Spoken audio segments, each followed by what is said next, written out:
વડોદરા શહેરમાં 1 જાન્યુઆરી 2025 પહેલી જ તારીખથી એક મુહિમ ચલાવવામાં આવી છે કે MSMEના આધારે બની બેઠેલા જે પત્રકારો છે એ પત્રકારોની પત્રકારત્વ રદ થાય એના માટેની મુહિમ ચલાવવામાં આવે છે।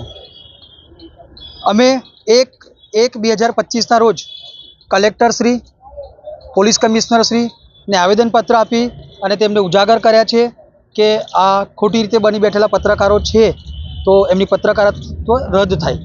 અને એના અનુસંધાનમાં MSMEના પત્રકારો દ્વારા કમાટી બાગમાં એક મિટિંગ કરવામાં આવી।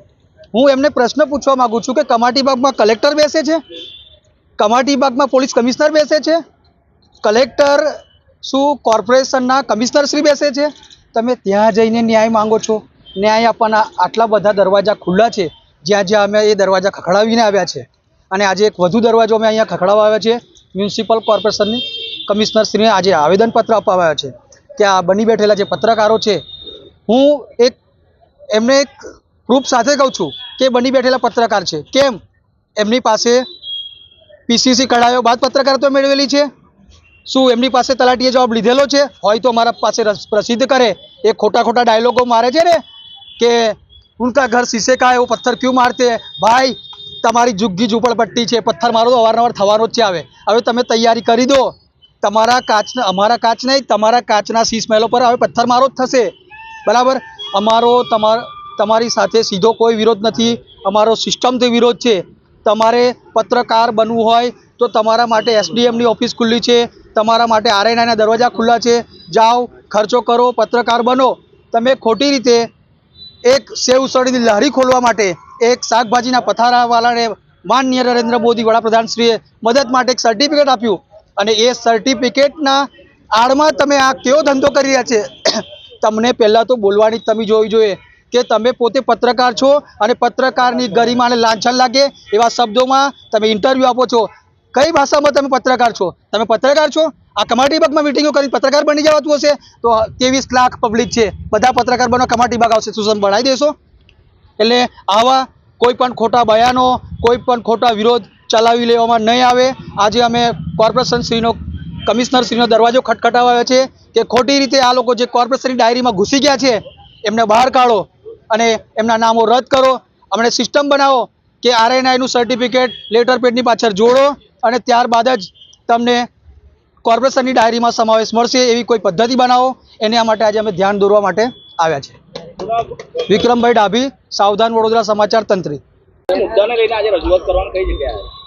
વડોદરા મહાનગરપાલિકા દ્વારા પ્રતિવર્ષ લોકોની જાગૃતતા માટે, લોકોને નામ નંબરની સચોટ ને સાચી માહિતી મળી રહે તે માટે પ્રતિવર્ષે વડોદરાના ટેક્સના પૈસે મહાત્બર રકમે નિયમિતપણે દર વર્ષે ડાયરી બહાર પાડવામાં આવે છે, જેમાં કોર્પોરેશન દ્વારા સબસિડી આપીને 35 રૂપિયા જેવી કિંમતે આમ આદમી એ ડાયરી ખરીદી શકે અને લોકોને માહિતી મળે તે માટે ડાયરી બહાર પાડવામાં આવે છે। અમે વડોદરાના તમામ રજિસ્ટર્ડ તંત્રીઓશ્રી દ્વારા આજે મ્યુનિસિપલ કમિશનર શ્રીને આવેદનપત્ર આપવા માટે આવે છે। તેની અંદર એક મીડિયાનો પણ વિભાગ હોય છે, પ્રેસ ને મીડિયાનો।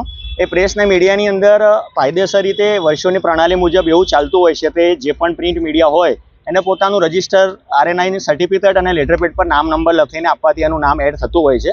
અને ઇલેક્ટ્રોનિક મીડિયાવાળા જે હોય એમને એમનું પોતાનું ચેનલનું લાયસન્સ આપવાનું હોય છે, વત્તા રિજનલ કે બીજી જે ચેનલ હોય એમને એમના કંપનીના લેટરપેડ પર લખીને આપવાનું હોય છે, તે મુજબ એમનું નામ એડ કરવામાં આવતું હોય છે।